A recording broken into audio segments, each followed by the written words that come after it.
Si je veux que les autres m'aiment, j'apprends à m'aimer. Si je n'ai pas d'amour envers moi, si je m'aime pas vraiment, qu'est-ce qui se passe dans ma vie? Je vais attendre que les autres remplissent cet amour que je n'ai pas pour moi. D'accord? Je vais attendre que les autres fassent le job pour moi.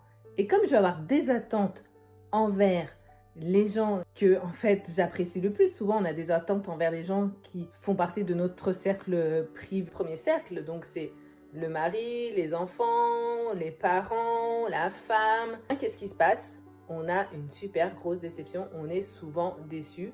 Et du coup, ça peut générer des tensions, des disputes. Pour éviter ça, c'est apprendre à s'aimer. Et comment savoir si on s'aime ou pas? Mais vraiment pour de vrai, pas en faisant semblant.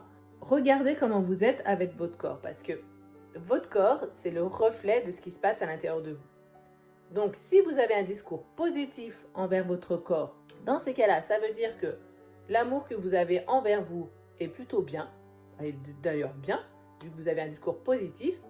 Et du coup, aimer son corps, donc avoir un discours positif envers son corps, c'est avoir un discours positif envers soi et ça vient nourrir l'estime de soi, la confiance en soi. Alors que si j'ai un discours plutôt négatif vis-à-vis de mon corps, qu'est-ce que vous dites inconsciemment? Vous avez un discours négatif envers vous, envers votre personnalité, envers votre identité, envers qui vous êtes. Donc, comment voulez-vous, si vous ne vous aimez pas, que les autres vous aiment? Si je veux que les autres m'aiment, j'apprends à m'aimer. Donc, ça, c'est vraiment un tips qui est super important, que j'ai beaucoup utilisé et que j'utilise d'ailleurs beaucoup parce que de temps en temps, je fais des checks quand je sens j'ai mal à un endroit. Tiens, je me dis, tiens, mon corps me parle.